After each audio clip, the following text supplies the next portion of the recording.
back to On Point Craps. In today's video, we're going to go over one of my favorite strategies. In fact, it's the strategy that I'm most likely to use when I first walk up to a table. That strategy, the Hedgeless Horseman. Now, the Horseman's had a lot of talk recently in the community, so for those of you who have been around a while and know how this strategy works, just bear with me. I have a little bit of a tweak that I like to use. Maybe you'll find interesting as well. For those of you who are just learning the game and trying to figure out some basic strategies, I'm going to go over the Horseman, talk about the basics of the strategy, what I find to be the strengths and weaknesses, and the little tweak that I've made that I like to use. So, hey guys, talking anymore, back to the On Point let's head over to the channel. table. As I stated, we're going to go over the Hedgeless Horseman strategy. Now, it's my understanding that the strategy got its name for a couple different reasons. First, it's hedgeless, which means we won't be hedging our bet against the come-out roll. It is a don't-pass strategy, so on the come-out roll, 7 or 11 will lose. And we're not going to place any bets on like the 7, any 7, or the 11 here in the horn in order to compensate if we hit that 7 or 11. We're not going to hedge against it. We're just going to keep our fingers crossed and hope that once the come-out roll goes, we can get a point established and continue with the strategy. The second part, the horseman part, comes from the 4 horsemen of the apocalypse. There's 4 horses.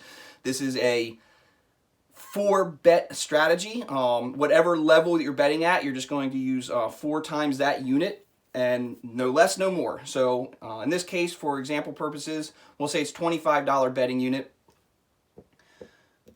There's our 4 betting units. It's $100.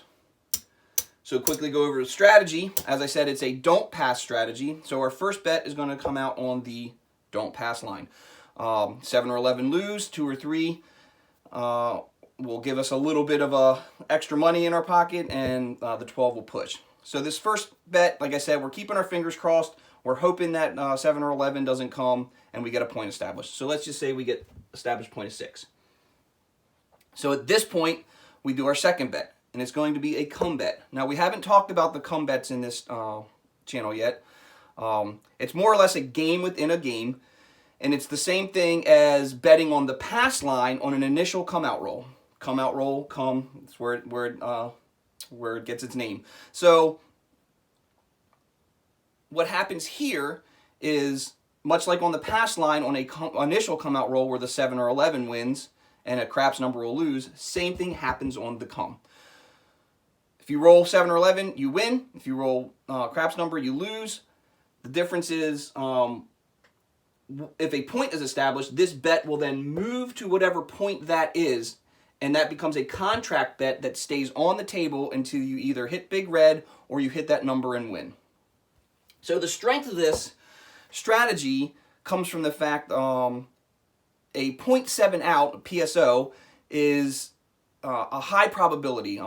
Some people have run some math through some generators like win craps, and it shows about 30% of the time, almost 1/3 of the time, you get a 0.7 out with a random shooter. So this strategy is designed to take advantage of those quick 0.7 outs. Because what will happen here, once that point is established, a 7 will obviously win here on the don't pass, but since this is an initial come out roll, a 7 also wins here. So on that 0.7 out, you'll win 2 units, and you're up whatever quantity that is. In this case, you'd be up $50. These would obviously come down. You'd be up $50. But for this scenario, we're going to say that you do hit another number. Let's say the 9. This moves to the 9. Now you come out again.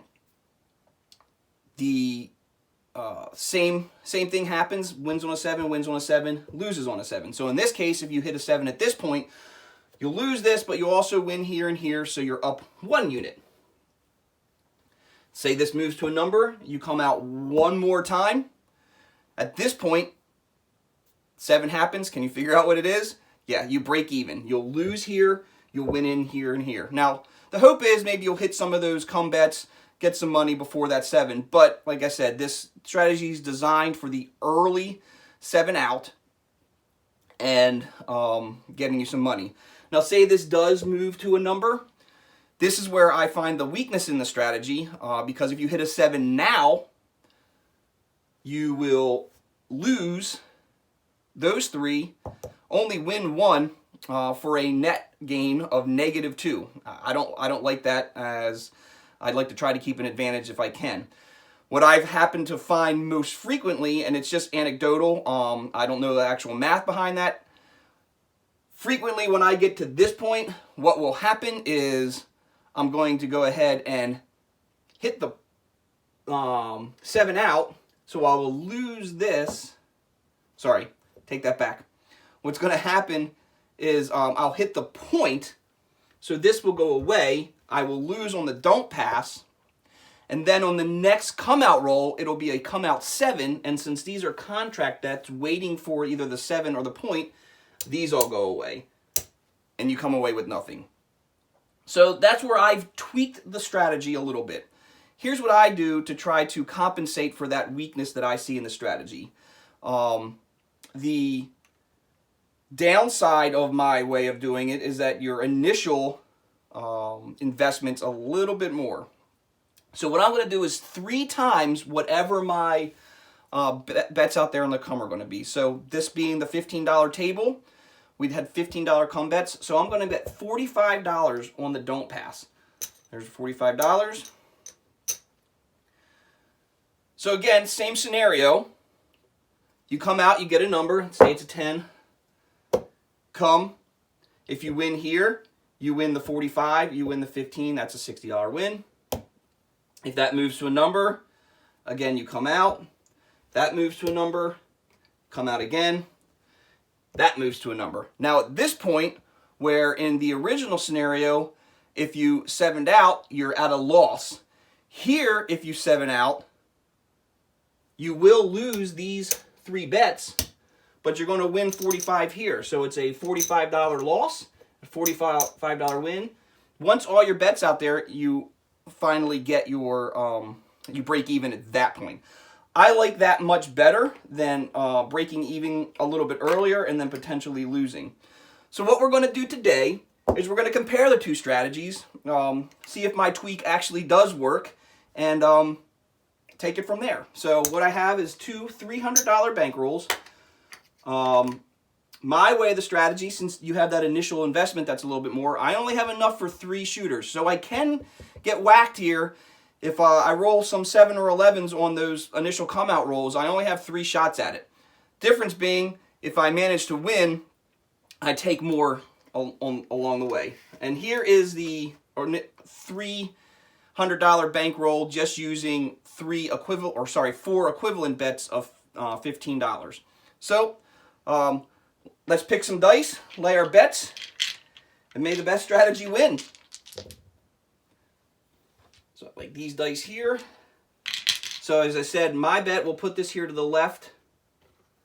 This will be my bet with my strat tweak, and then here's the standard on the right. So coming out, keeping our fingers crossed that big red or 11 doesn't show up. And lo and behold, big red shows up. Isn't that always the way? Not a big deal. So at this point, we adjust the strategy. They both lost. Now we're going to be playing the same way. We only have those 4 betting units. So now we're at 15 and 15. Coming out. Yo, 11. We lose again.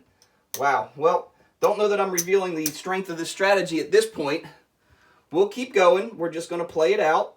At the casino, if I was seeing those type of come out 7s and 11s, I'd probably adjust my strategy, but we'll stick with it. And there is another 7. We are probably going to go through this shooter. Look at this. And the dice are out. 5. We finally established a point of 5. Now we're waiting for the 7 to try to win a little bit here. Dice out. And there it is, 7. So we will win 15 here, and we will win 15 here. So at this point, my strategy is down a bit.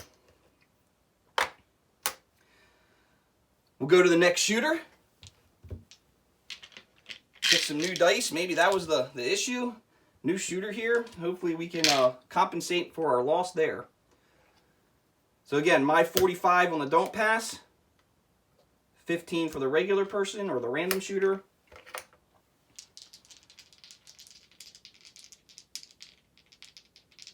And the dice are out, coming out. And that's a 6. Point is 6. Not a great number for a don't come, because as we know, the 6 and the 8 have the most likelihood of rolling next to the 7. 6 ways to roll a 7, 5 ways to roll the 6 and 8. So at this point, now we're doing our come bets. Again, $15 each of them will come. Dice are out. Ooh, hit the chips. That's a 10. So these come bets will move to the 10. We're going to go ahead and come back 15 more. Dice out. And that's an 8. Let's come moves to the 8. And then our last series of bets.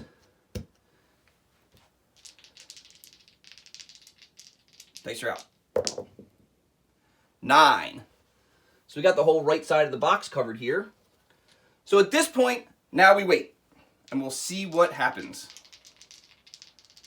Dice are out. There's an 8. These here will each win 15. And those bets will come down. Go ahead and rack this in our profit rack.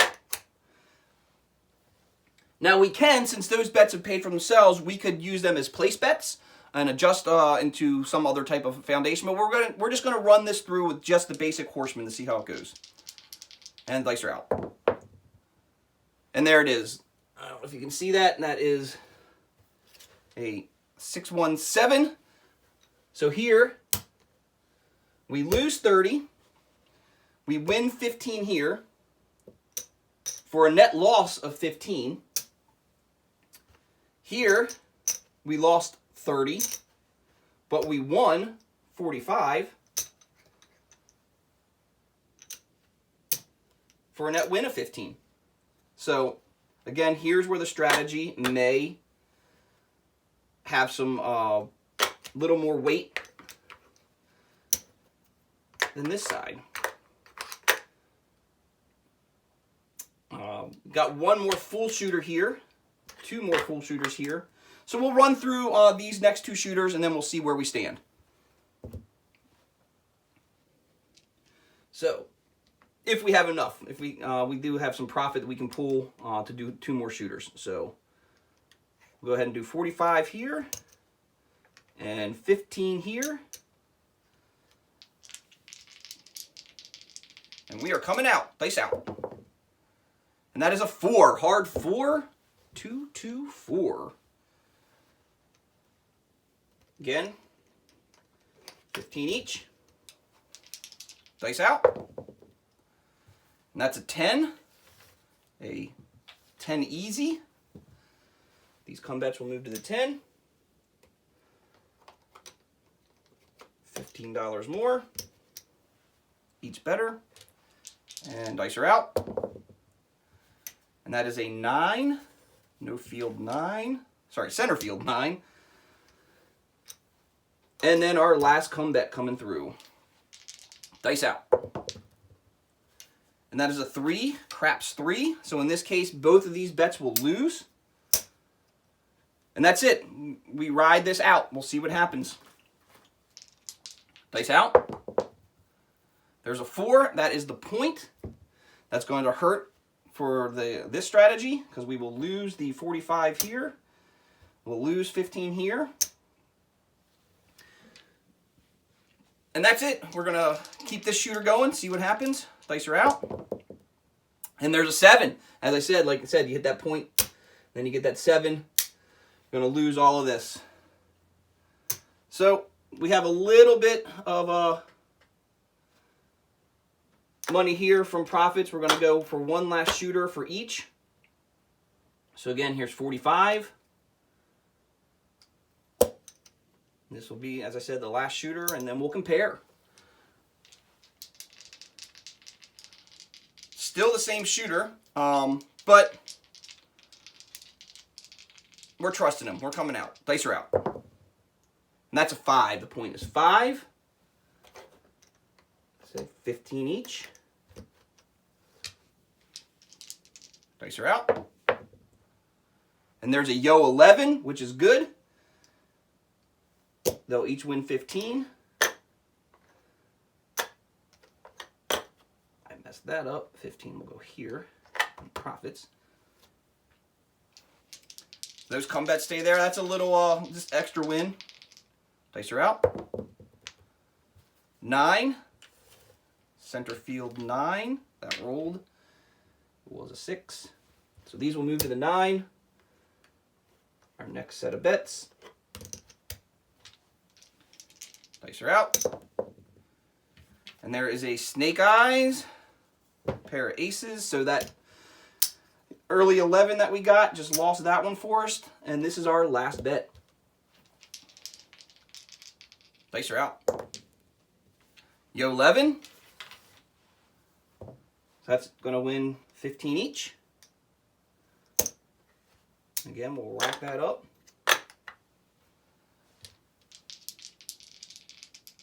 Dice are out. 6 hard.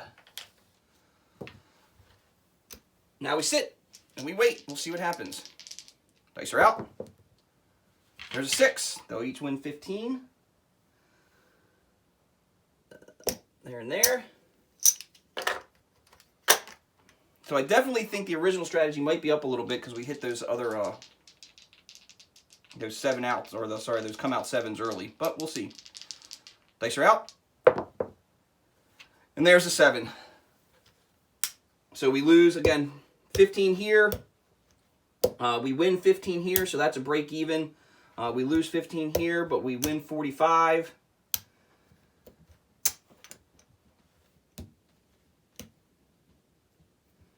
So let's see what we have now. Got some green chips over here, so we may have come out ahead. So let's go ahead and check. This is the basic strategy. There's 25.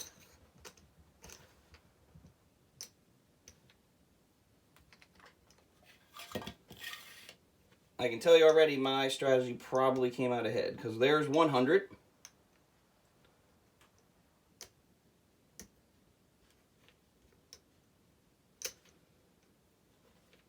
$175, $180. So for my strategy, there's $100 right there. There's 25.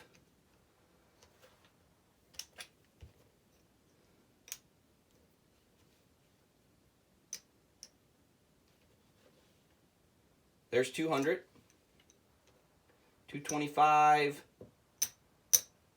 30, 240. So as you see, the tweak, it makes a bit of a difference. Even though we got whacked pretty hard here on one of those shooters, taking all of our money, and then we lost it again by hitting the point. When we do 7 out and we win that extra $45, it makes up for what we would have lost when we were on that don't pass by being above that minimum level. I really like this tweak. I hope this shows that it can work, even though you get hit early. You can bounce back from it. So this video just showed the Horseman strategy and how it works. Very quickly, what I'll do is I'll show you maybe something that you can do before we sign off here, because this strategy in and of itself, as I said, it's just a foundation to get you chips on the table. So we'll just stick with the basic strategy. Again, $15 on the don't pass. Let's say we get a point, and then all of our numbers come out. We get good roller. He's hitting inside numbers. All the numbers come out. Now let's say we hit this 8. Again, this 8 now is going to win 15. This bet has paid for itself. You can rack this $15 in profit and go ahead and then place the 8. Now it pays out a little better if he hits the 8 again. Or you can move it to another number that you like to get a little bit more money. It's already paid for. It's a free bet. Again, so now say he hits a 9 and you win 15 here. Again, rack a little bit 15. Take this one betting unit and put it anywhere else. Now you got 3 numbers covered. These paying a little bit more. So that's how you do it. And then once you get to that, you know, if he's really hitting, he manages to hit the 6 and you win another 15 and you're on the 6, then perhaps you're already in profit. So go ahead and, you know, throw your inside numbers. It's going to, again, hedge this don't pass here, or you can, you know, go across however you want. However you work your strategy, the Horseman is a great way to win you some early profit and allow you to do some other things. So hope you enjoyed the video. If you have questions, please leave comments below. Make sure you share this video with your friends. Bring newcomers to the game. I want to see this table grow, or this game grow, as I've said in the past. So keep people coming. Show them the videos. Hopefully you can learn something. Take what you can out of it and bring it to the table yourself. So with that being said, I'm going to keep playing, and I hope to see you on the casino floor.